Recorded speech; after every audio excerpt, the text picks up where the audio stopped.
प्यारे दोस्तों, competitive exam segment में आप सभी का स्वागत है। आज हम इस सेशन में कुछ महत्वपूर्ण प्रश्नों को लेकर आए हैं जो आपको आगामी एग्जाम्स में काफी हेल्प दे सकता है। आइए दोस्तों, देखा जाए पहला प्रश्न क्या दिया हुआ है।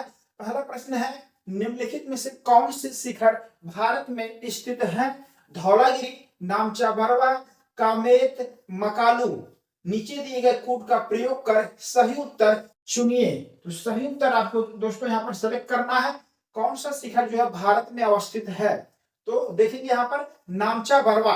तो नामचा बरवा जो शिखर कहाँ पर है? यह अरुणाचल प्रदेश में स्थित है। कहाँ पर है? नामचा बरवा जो पर्वत शिखर है कहाँ पर है? अरुणाचल प्रदेश में स्थित है। कामेत जो शिखर है वो कहाँ पर है? उत्तराखंड में अवस्थित है।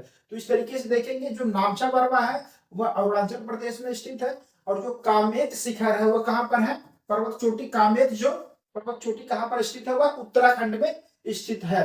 तो और धौलागिरी और मकालू कहाँ पर है? यह नेपाल में अवस्थित है। धौलागिरी शिखर और मकालू जो शिखर है वो कहाँ पर है? यह नेपाल में अवस्थित है। ठीक है। तो नामचा बरवा अरुणाचल प्रदेश में अवस्थित है और कामेत जो है उत्तराखंड में अवस्थित है। तो इस तरीके से हमारा नामचा बरवा और कामेत जो है सही आंसर हो जाएगा। कौन सा फुट यहाँ पर सही है? सी ऑप्शन करेक्ट हो गया। केवल 2 और 3। ठीक है दोस्तों, केवल 2 और 3 हमारा सही आंसर हो जाएगा। नामचा बरवा जो है वह देखिए हिमालय पर्वतमाला का जो है पूर्वी बिंदु जो है निर्धारित करता है नामचा बरवा। ठीक है। ये जो कामेत जो पर्वत चोटी है देखेंगे तो ये जास्कर श्रेणी, जो जास्कर पर्वतमाला है, जास्कर श्रेणी का जो है सर्वोच्च जो है उच्चतम जो बिंदु की बात करें तो कामेत शिखर ही है। ठीक है, ये आपको ध्यान में रखना है। ठीक है दोस्तों, तो निम्नलिखित में से कौन सी शिखर भारत में स्थित है? तो नामचा बरवा और कामेत जो है वह भारत में अवस्थित है। ठीक है। नामचा बरवा अरुणाचल प्रदेश में अवस्थित है और कामेत जो है वह उत्तराखंड में अवस्थित है। तो ये कहां पर है दोस्तों? उत्तराखंड में। यह उत्तराखंड में अवस्थित है। और नामचा बरवा कहाँ है दोस्तों? यह अरुणाचल प्रदेश में अवस्थित है। अरुणाचल प्रदेश में अवस्थित है।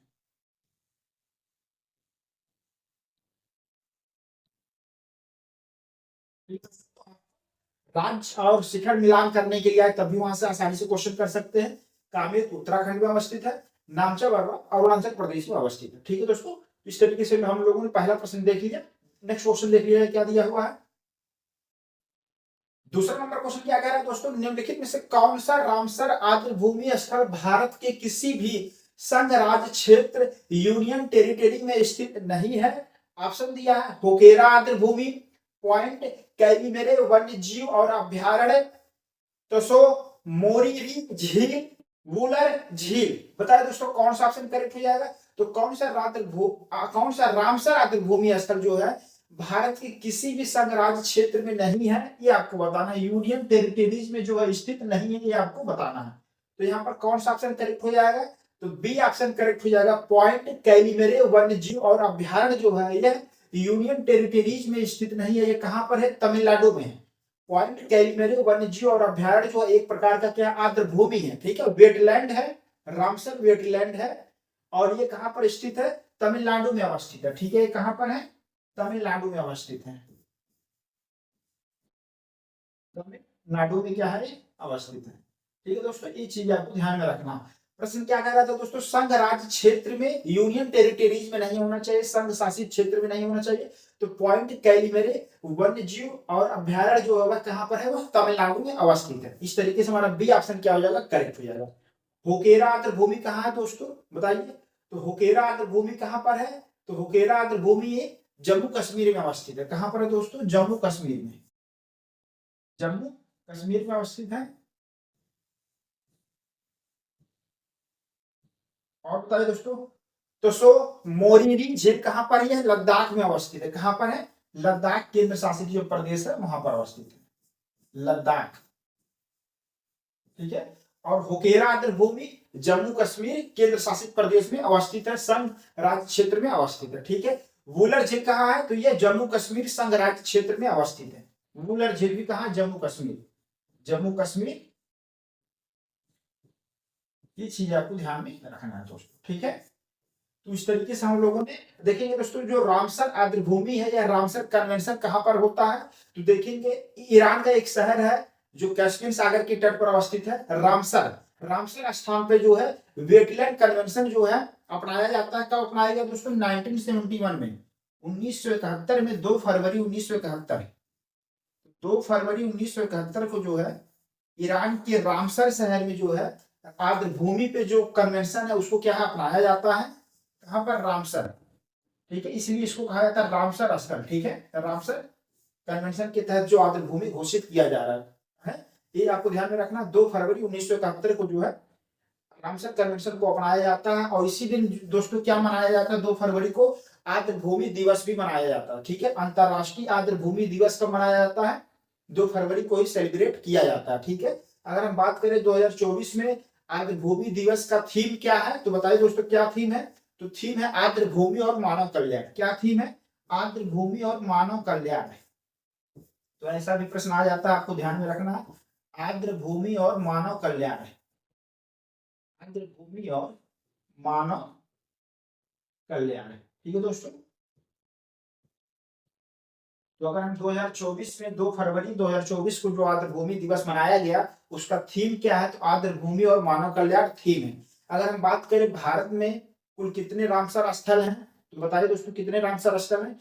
तो कुल अगर हम स्थिति की बात करें नवंबर 2024 की यथास्थिति की बात करें तो भारत में कुल 85 रामसर स्थल हैं। कितने रामसर स्थल हैं दोस्तों? 85 रामसर स्थल हैं। 85 रामसर स्थल कितने हैं? भारत में है। ठीक है, ये चीज आपको ध्यान में रखना है। और सबसे अधिक रामसर स्थल किस राज्य में है या केंद्र शासित प्रदेश में है, बताइए? तो सबसे अधिक रामसर स्थल जो है तमिलनाडु में है। तमिलनाडु में कितने रामसर स्थल है? 18। तो 18 रामसर स्थल कहाँ पर है? तमिलनाडु में है। ठीक है, ये चीजें ध्यान में रखना। ठीक है, उसके बाद जो है उत्तर प्रदेश में कितने रामसर स्थल है? 10 रामसर स्थल क्या है? उत्तर प्रदेश में है। ये आपको ध्यान में रखना दोस्तों। भारत में जो है रामसर कन्वेंशन को जो है भारत सरकार के द्वारा जो है उसको अनुसमर्थन रेटिफाई किया जाता है। कब किया गया दोस्तों? तो ये भी प्रश्न आता है, आपको ध्यान में रखना है कब किया जाता है।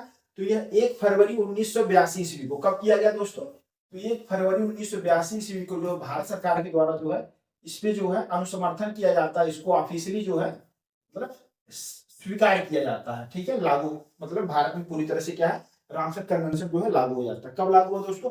1 फरवरी 1982। ये चीज आपको ध्यान में रखना। और भारत का प्रथम अगर रामसर स्थल कौन सा था, ऐसा भी प्रश्न आता है तो आपको ध्यान में रखना। तो प्रथम रामसर स्थल कौन है? तो वह चिल्का झील है। ठीक है, चिल्का झील आपका प्रथम जो है रामसर स्थल है। और दूसरा रामसर स्थल क्या है? तो वह केवला देव, केवला देव जो है वन्य जीव अभ्यारण्य जो है केवला देव जो राष्ट्रीय उद्यान है उसको जो है दूसरे रामसर स्थल के रूप में क्या है घोषित किया गया था। तो प्रथम रामसर स्थल क्या है? तो वह चिल्का झील है, आपको ये ध्यान में रखना। और दूसरा क्या है दोस्तों? तो केवला देव राष्ट्रीय उद्यान जो है वह दूसरा रामसर स्थल है। और वर्तमान में अगर बात किया जाए नवंबर दिसंबर 2024 की स्थिति की बात करें तो भारत में कुल कितने रामसर स्थल हैं? तो भारत में कुल जो है 85 रामसर स्थल हैं। ये आपको चीजें ध्यान में रखना दोस्तों। ठीक है, ये चीजें हो गया। रामसर कन्वेंशन को कब अपनाया गया? तो यह 2 फरवरी 1971 को रामसर ईरान का एक शहर है, वहीं पर जो है आर्द्रभूमि के संरक्षण के लिए जो प्रयास किए गए अंतरराष्ट्रीय स्तर पे विश्व के ध्यान को आकर्षित करने के लिए अंतर सरकारी पहल स्थापित किया जाता है। तो ये जो आर्द्रभूमि कन्वेंशन है वो एक प्रकार के क्या अंतर सरकारी जो है आपस में मतलब कन्वेंशन के माध्यम से जो है विश्व में जो है सभी देश जो है जो इस कन्वेंशन को अपनाए हुए हैं वो अपने देश में जो है क्या आर्द्रभूमि के वेटलैंड के संरक्षण के लिए क्या है प्रयास करेंगे और उसके संरक्षण पर भी ध्यान देंगे। ये चीजें हैं। और देखेंगे यहाँ पर भारत कब 1 फरवरी 1982 को क्या है इसको रामसर कन्वेंशन को क्या है रेटिफाई करता है, अनुसमर्थन प्रदान करता है। ठीक है, ये चीज ध्यान में रखना। और भारत में रामसर कन्वेंशन पूरी तरह से 1 फरवरी 1982 से क्या है लागू हो जाता है। और सबसे अधिक रामसर कन्वेंशन तमिलनाडु में स्थित है। कितने रामसर स्थल है? 18 जो रामसर स्थल है, ये चीज ध्यान में रखना। और यहाँ पर होकेरा आर्द्रभूमि कहाँ पर है? ये जम्मू कश्मीर संघ शासित क्षेत्र में है। दोस्तों मुरोरी झील कहाँ पर है? लद्दाख में है आर्द्रभूमि। उलर झील जो आर्द्रभूमि स्थल है कहाँ पर है? जम्मू कश्मीर में है। और प्रश्न कह रहा था संघ राज्य क्षेत्र में स्थित नहीं है, इसका मतलब किसी राज्य में होना चाहिए। तो पॉइंट कैलिमरे वन्य जीव अभ्यारण्य जो है तमिलनाडु में अवस्थित है। ठीक है, तो नेक्स्ट क्वेश्चन देख लिया दोस्तों क्या दिया हुआ है। तीसरा नंबर क्वेश्चन क्या कह रहा है दोस्तों, ऋग्वेद में अनाज के लिए किन शब्दों का प्रयोग किया गया है?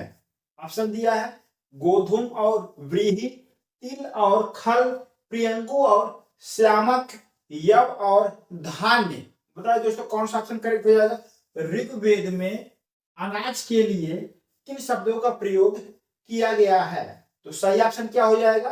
तो सही ऑप्शन डी हो जाएगा, यव और धान्य। तो अनाज के लिए किन शब्दों का उपयोग किया जाता है ऋग्वेद में? यव और धान्य शब्दों का उपयोग किया गया है। ठीक है दोस्तों, नेक्स्ट क्वेश्चन देख लिया जाए। चौथा नंबर क्वेश्चन क्या कह रहा है दोस्तों? वेदांत दर्शन के संबंध में निम्नलिखित कथनों पर विचार कीजिए। तो यहाँ पर वेदांत दर्शन से रिलेटेड दो स्टेटमेंट दिए हैं। देखा जाए क्या दिया है। शंकराचार्य अद्वैत वेदांत के संस्थापक थे। माधवाचार्य द्वारा द्वैत दर्शन को विस्तार पूर्वक प्रस्तुत किया गया। उपयुक्त में से कौन से कथन सही है आपको बताना है। कौन सा कथन सही है ये चीज आपको बताना है। देखेंगे यहाँ पर शंकराचार्य अद्वैत वेदांत के संस्थापक थे। तो ये क्या है? स्टेटमेंट सही है। शंकराचार्य के द्वारा क्या है? अद्वैतवाद जो है, अद्वैत सिद्धांत को जो है प्रतिपादित किया जाता है। संस्थापक सही है। माधवाचार्य द्वारा द्वैत दर्शन को विस्तार पूर्वक प्रस्तुत किया गया। तो दूसरा स्टेटमेंट भी क्या है? सही है। तो ये जो द्वैतवाद दर्शन है ये किसके द्वारा दिया गया? माधवाचार्य के द्वारा दिया गया। तो इस तरीके से देखेंगे सी ऑप्शन करेक्ट हो जाएगा। एक और दो दोनों सही है। ठीक है दोस्तों, एक और दो दोनों क्या है यहाँ पर करेक्ट हो गया। देखेंगे शंकराचार्य के द्वारा अद्वैत वेदांत को प्रतिपादित किया जाता है, अद्वैत दर्शन को। इनके माध्यम से कहा गया शंकराचार्य जी के द्वारा कि ये जो संसार है, संसार जो है, संसार में ईश्वर ही, ब्रह्म ही क्या है? सत्य है। तो इस ब्रह्मांड में जो है, इस संसार में ईश्वर ही अर्थात ब्रह्म ही सत्य है। ब्रह्म और जीव में कोई भी भिन्नता नहीं है। ब्रह्म और जीव एक दूसरे से अलग नहीं है। ब्रह्म और जीव एक ही है। ठीक है, ये सिद्धांत शंकराचार्य के द्वारा दिया जाता है, इसीलिए अद्वैतवाद का सिद्धांत इनको कहा जाता है। ठीक है, माधवाचार्य के द्वारा जो है द्वैत दर्शन लाया जाता है और इसके माध्यम से कहा गया कि जो संसार में जो है ईश्वर ब्रह्म ही एकमात्र सत्य नहीं है। मतलब और भी कोई चीज सत्य हो सकता है, मतलब ब्रह्म ही, ईश्वर ही एकमात्र सत्य नहीं है। और ब्रह्म और जीव जो है एक दूसरे से अलग है, भिन्न है। ठीक है, ये आपको ध्यान में रखना है। शंकराचार्य जी के द्वारा एक बात और कहा जाता है कि जो संसार है वह मिथ्या है। संसार क्या है? एक झूठ है, एक मिथ्या है। ये चीजें कहा गया शंकराचार्य के द्वारा। और माधवाचार्य के द्वारा क्या कहा गया? तो संसार जो है मिथ्या नहीं है। तो ये आप देखेंगे जो अद्वैत दर्शन है उसके विपरीत आप द्वैत दर्शन की परिकल्पना को देखेंगे। ठीक है, शंकराचार्य जी के द्वारा अद्वैत सिद्धांत में कहा गया कि संसार में ईश्वर ही, ब्रह्म ही एकमात्र सत्य है। ईश्वर ही, ब्रह्म ही क्या है? एकमात्र सत्य है। संसार मिथ्या है। संसार क्या है? मिथ्या है। ब्रह्म और जीव एक दूसरे से अलग नहीं है। ये आपको ध्यान में रखना है। और माधवाचार्य जी के द्वारा कहा गया कि जो संसार में ईश्वर ही, ब्रह्म ही एकमात्र सत्य नहीं है। मतलब सत्य और भी चीजें हो सकती हैं, ये ध्यान में रखना है। और माधवाचार्य जी के द्वारा कहा गया कि संसार जो है मिथ्या नहीं है, ब्रह्म और जीव जो है एक दूसरे से भिन्न है। ठीक है, ये आपको ध्यान में रखना है। ठीक है, तो इस तरीके से वेदांत दर्शन में शंकराचार्य द्वारा अद्वैत वेदांत का मतलब प्रतिपादन किया जाता है, उनके संस्थापक हैं। और माधवाचार्य द्वारा जो है द्वैत दर्शन को जो है प्रतिपादित किया गया विस्तार पूर्वक। ठीक है, तो इस तरीके से हमारा सी ऑप्शन करेक्ट हो गया। एक और दो दोनों सही है। नेक्स्ट क्वेश्चन देख लिया जाए दोस्तों। 5वां नंबर क्वेश्चन क्या कह रहा है? भारत में जनगणना के संदर्भ में निम्नलिखित कथनों पर विचार कीजिए। पहला स्टेटमेंट क्या है? 1817 में पहली बार अखिल भारतीय जनगणना करने का 1872 ईस्वी में पहली बार अखिल भारतीय जनगणना करने का प्रयास किया गया था। दूसरा स्टेटमेंट है 1881 से 10 वार्षिक जनगणना नियमित रूप से की जा रही है। उपयुक्त में से कौन सा कथन जो है सही है? आपको ये चीजें बताना है। ऑप्शन दिया है केवल एक, केवल दो, एक और दो दोनों, न तो एक और न ही दो। बताइए दोस्तों कौन सा ऑप्शन करेक्ट हो जाएगा? तो यहाँ पर हम लोग देख रहे हैं 1872 में पहली बार अखिल भारतीय जनगणना करने का प्रयास किया गया था। तो ये स्टेटमेंट क्या है दोस्तों? एकदम सही है। उस समय गवर्नर जनरल कौन थे? तो कौन से गवर्नर जनरल थे? तो लॉर्ड मेयो।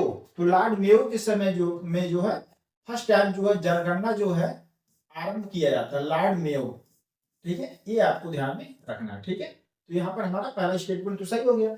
1872 में पहली बार अखिल भारतीय जनगणना करने का प्रयास किया गया था, किसके समय में? लॉर्ड मेयो के माध्यम से।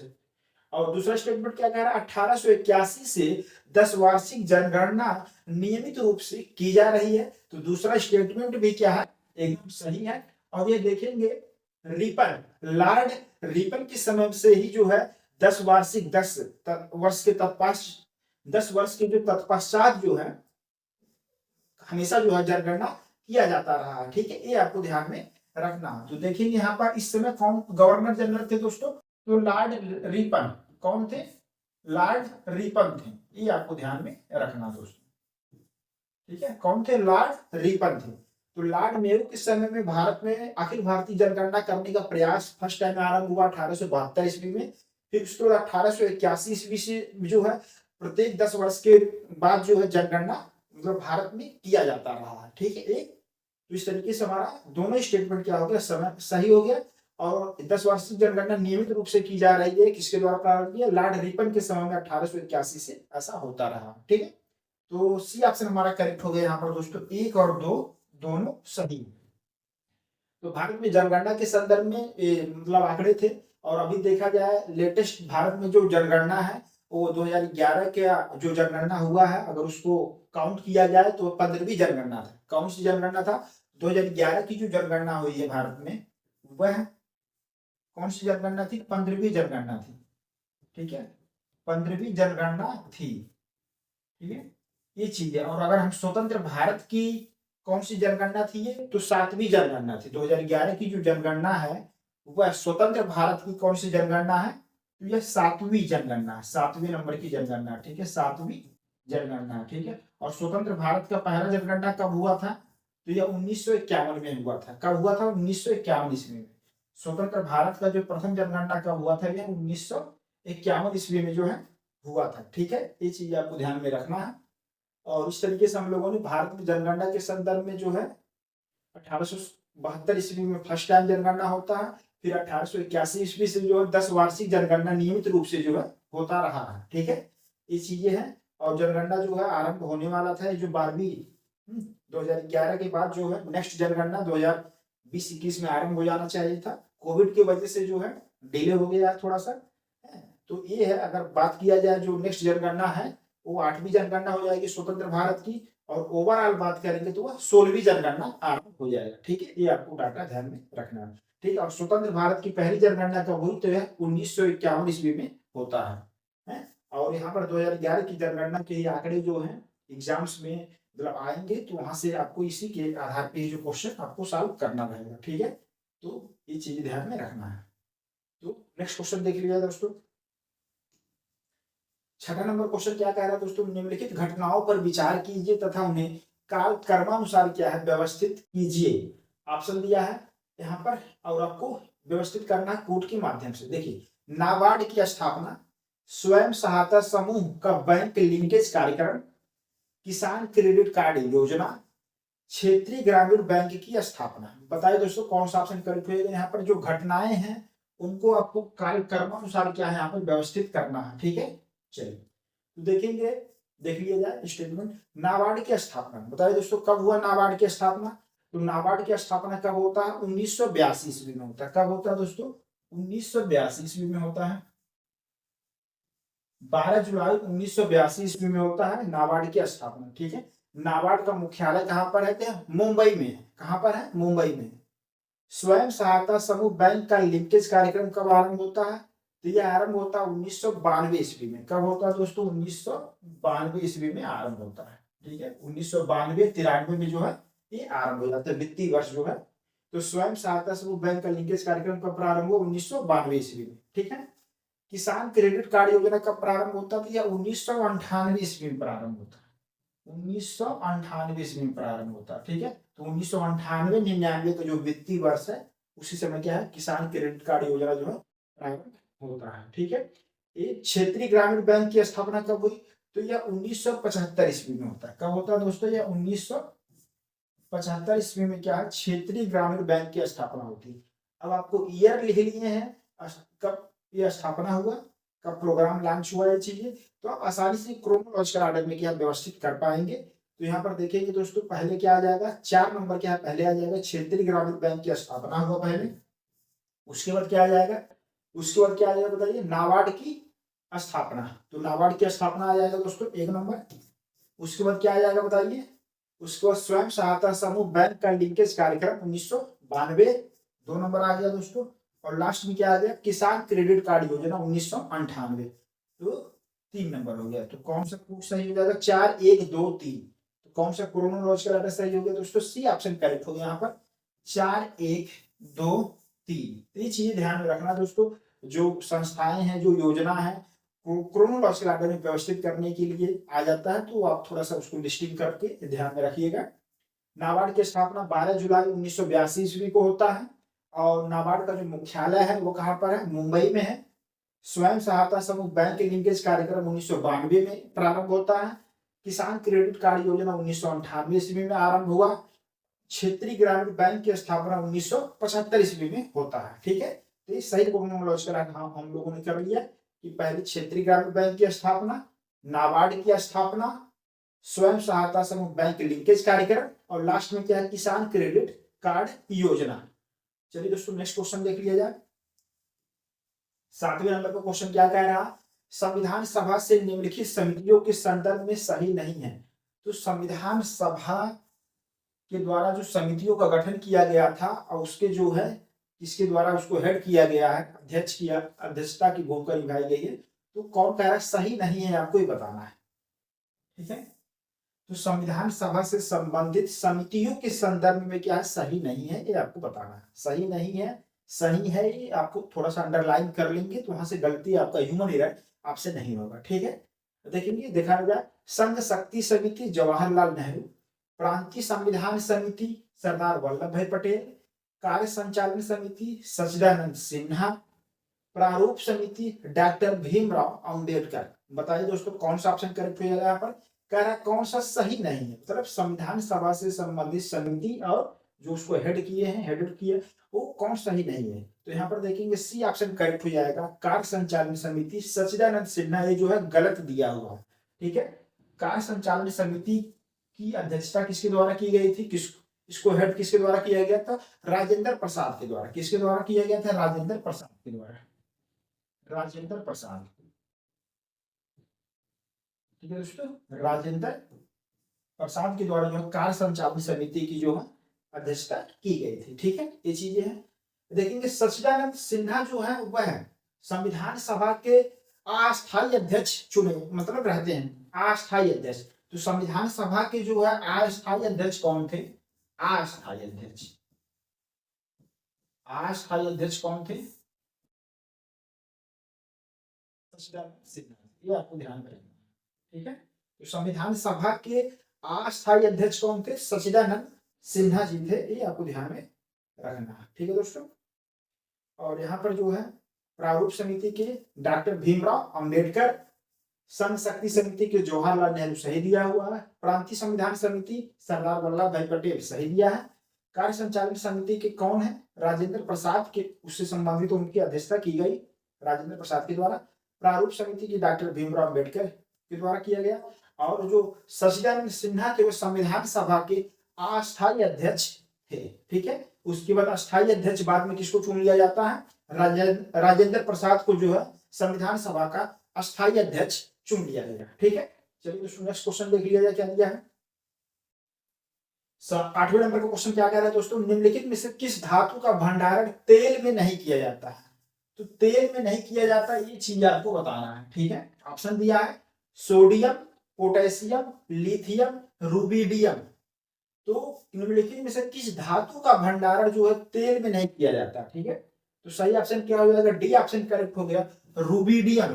तो रुबिडियम का जो भंडारण वह तेल में नहीं किया जाता। ठीक है, सोडियम, पोटेशियम, लिथियम को जो है तेल में जो है सुरक्षित रखा जाता है, क्योंकि अगर वो बाहर रहेंगे तो काफी सक्रिय रहते हैं, वातावरण में जो है बहुत तेजी से रिएक्शन कर सकते हैं, इसलिए इनको क्या है भंडारण किसमें किया जाता है, सोडियम, पोटेशियम, लिथियम का तेल में इसको सुरक्षित रखा जाता है, ठीक है।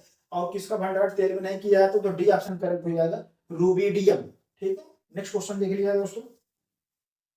9वें नंबर का क्वेश्चन क्या कह रहा है दोस्तों, अनुच्छेद 3 संसद को निम्नलिखित में से किसके लिए अधिकृत नहीं करता है, तो बताना है अनुच्छेद 3, आर्टिकल 3 से रिलेटेड प्रश्न है।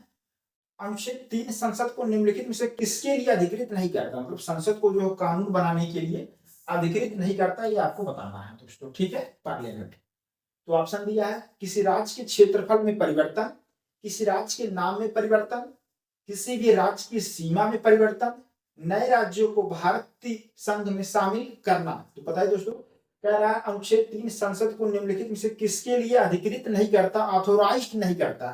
तो संविधान देखेंगे, भारतीय संविधान का अनुच्छेद 3 जो है संसद को किस विषय में कानून बनाने के लिए अधिकृत नहीं करता है, तो यहाँ पर देखेंगे डी ऑप्शन करेक्ट हो जाएगा, नए राज्य को भारत संघ में शामिल करना। तो ये जो है अनुच्छेद 3 के माध्यम से नहीं होता है, ये नए राज्य का भारत संघ में शामिल करने का प्रावधान संविधान से प्राप्त कहां से होता है, तो ये भारतीय संविधान का अनुच्छेद 2, भारतीय संविधान का अनुच्छेद 2 जो है संसद को शक्ति प्रदान करता है कि वह नए राज्य को भारतीय संघ में शामिल करने से संबंधित विधि का निर्माण कर सकता है। तो यह प्रोविजन कहां से मिलता है दोस्तों, तो ये अनुच्छेद 2 से मिलता है, अनुच्छेद 2, ठीक है। ये आपको ध्यान में रखना, अनुच्छेद 2 में जो है प्रोविजन दिया गया है, संसद जो है कानून के माध्यम से जो है नए राज्य को भारत संघ में क्या है शामिल कर सकती है, ठीक है। भारतीय संविधान का अनुच्छेद 2 संसद को यह शक्ति प्रदान करता है कि वह नए राज्य को भारत संघ में शामिल करने के लिए विधि का निर्माण कर सकता है, ठीक है। ये चीज ध्यान में रखना। और यहाँ पर देखेंगे अनुच्छेद 3 से संबंधित ये आपको तीनों बातें ध्यान में रखना है, किसी राज्य के क्षेत्रफल में परिवर्तन, किसी राज्य के नाम में परिवर्तन, किसी भी राज्य की सीमा में परिवर्तन, ये सब गतिविधियां जो है अनुच्छेद 3 के माध्यम से जो है संसद कर सकता है, ठीक है। ये अनुच्छेद 3 शक्ति प्रदान करता है संसद को, वह किसी राज्य के क्षेत्रफल में परिवर्तन कर सकता है, किसी राज्य के नाम में परिवर्तन कर सकता है, किसी भी राज्य की सीमा में परिवर्तन कर सकता है, ठीक है। तो इस तरीके से देखेंगे दोस्तों कौन अधिकृत नहीं होता अनुच्छेद 3 के माध्यम से संसद विधि बनाने के लिए, तो यहाँ पर नए राज्य को भारत संघ में शामिल करना। यह जो अनुच्छेद 2 जो है संसद को शक्ति प्रदान करता है कि वह नए राज्य को भारत संघ में शामिल करने का प्रावधान करने के लिए विधि का निर्माण कर सकता है, ठीक है। नेक्स्ट क्वेश्चन देख लिया है दोस्तों, क्या दिया है 10वें नंबर का क्वेश्चन क्या करना है दोस्तों, निम्नलिखित में से कौन सा पादपों के लिए सूक्ष्म पोषक तत्व नहीं है, तो आपको बताना है दोस्तों सूक्ष्म पोषक तत्व नहीं है, ये बताना है, ठीक है। माइक्रो जो है न्यूट्रिएंट्स एलिमेंट नहीं है, ये बताना है, सूक्ष्म पोषक तत्व नहीं है। लौ है मैग्नीज, मैग्नीशियम, क्लोरीन, तो देखेंगे यहाँ पर कौन सा ऑप्शन करेक्ट हो जाएगा, सी ऑप्शन करेक्ट हो जाएगा, मैग्नीशियम। तो जो मैग्नीशियम एलिमेंट है, तत्व जो है, तो वह पौधों को बृहद मात्रा में आवश्यकता पड़ती है अपने विकास के लिए, वृद्धि के लिए, ठीक है। ये चीज ध्यान रखना। तो सूक्ष्म पोषक तत्व नहीं है तो मैग्नीशियम हो, तो सूक्ष्म पोषक तत्व में लौ हो, मैग्नीज, क्लोरीन, मोलिबेडनम, मोलिबेडनम हो गया, जस्टा, काबर, जस्टा, कापर, ये सब क्या है सूक्ष्म पोषक तत्व में आते हैं। तो ये लिख लीजिए, ऐसा प्रश्न आता है आपको ध्यान में रखना। लौ है, मैग्नीज, क्लोरीन क्या है सूक्ष्म पोषक तत्व है, और सूक्ष्म पोषक तत्व क्या है मोलिबेडनम, मोलिबेडनम हो गया दोस्तों। और बताइए मोलिबेडनम हो गया, जस्टा हो गया, कापर हो गया, बोरान, क्लोरीन, क्लोरीन तो दिया ही, तो ये सब क्या है सूक्ष्म पोषक तत्व है, ठीक है। लौ है, आयरन हो गया, manganese, chlorine, molybdenum, juxta, copper, boron, ये क्या है सूक्ष्म पोषक तत्व है। पौधों के विकास के लिए इन सूक्ष्म पोषक तत्वों की क्या है आवश्यकता पड़ती है, ठीक है। ये चीज ध्यान में रखना। और वृहद पोषक तत्व कौन है, ये भी आप ध्यान में रखना आपको दोस्तों। तो वृहद मात्रा में जो है, जिसको ज्यादा मात्रा में जो वृहद पोषक तत्व की आवश्यकता पड़ती है, तो उसमें कौन से एलिमेंट आते हैं, तो देखेंगे कौन से एलिमेंट है, carbon, nitrogen, oxygen, sulphur, phosphorus, potassium, calcium, ठीक है। मैग्नीशियम जैसे जो तत्व है वह वृहद पोषक तत्व के अंतर्गत आते हैं। तो कौन से आते हैं दोस्तों, कार्बन हो गया, नाइट्रोजन,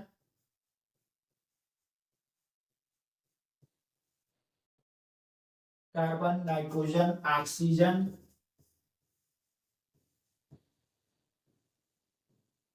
हाइड्रोजन,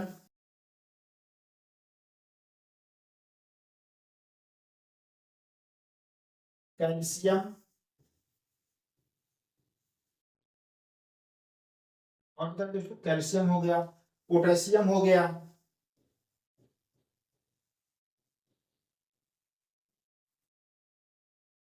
कैल्शियम पोटेशियम और क्या है दोस्तों फास्फोरस हो गया, वृहद पोषक तत्व में फास्फोरस हो गया।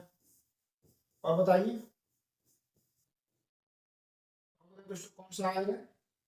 Carbon, nitrogen, oxygen, hydrogen, calcium, potassium, phosphorus, ये सब क्या है? वृहद पोषक तत्व हैं। ठीक है, वृहद मात्रा में जो है पौधों को अपने विकास के लिए जो है आवश्यकता पड़ती है। ठीक है, ये चीज आपको ध्यान में रखना दोस्तों। ठीक है,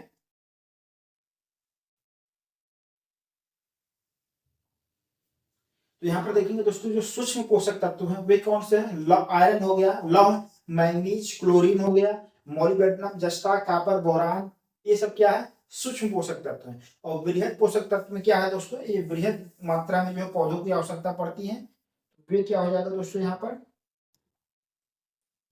इसको अलग कर लिया दोस्तों, कंफ्यूजन नहीं होना है।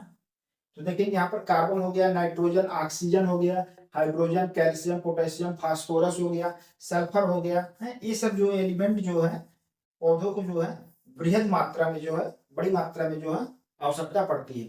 तो ऐसा क्वेश्चन आता है आपको, पौधों को सूक्ष्म पोषक तत्व की कौन से एलिमेंट की आवश्यकता है और बृहद मात्रा में कौन से पोषक तत्व की आवश्यकता पड़ती है। तो ऐसे प्रश्न आ जाते हैं, तो आपको थोड़ा सा एक लिस्टिंग रहेगा, याद किए रहेंगे, थोड़ा सा एक आइडिया रहेगा, तो आसानी से क्वेश्चन को आप सॉल्व कर सकते हैं। अब यहाँ पर देखेंगे दोस्तों ए एलिमेंट दिया, अगली बार हो सकता है कोई दूसरा तत्व दे दे तो आप गलत कर देंगे। हैं हो सकता है मॉलिब्डेनम, जस्ता, copper, boron, carbon, nitrogen, potassium, कोई और यहाँ पर ऑप्शन में रख दिया जाए, पूछा जाए सूक्ष्म पोषक तत्व नहीं है या वृहद पोषक तत्व कौन सा है। तो जब आपको एक बार थोड़ा सा लिस्टिंग पता रहेगा और थोड़ा सा माइंड में रहेगा, तभी आप आसानी से क्वेश्चन को सॉल्व कर पाएंगे। किसी भी तरीके से ऑप्शन में बदलेगा, ऑप्शन में यहीं से बदला जाएगा है। और क्वेश्चन का जो पैटर्न है, सूक्ष्म पोषक तत्व नहीं है वृहद पोषक तत्व है या नहीं, ऐसा एक प्रश्न आता है। मतलब एक क्वेश्चन तो आपको कंफर्म है, मान के चलिए ऐसे आता ही है।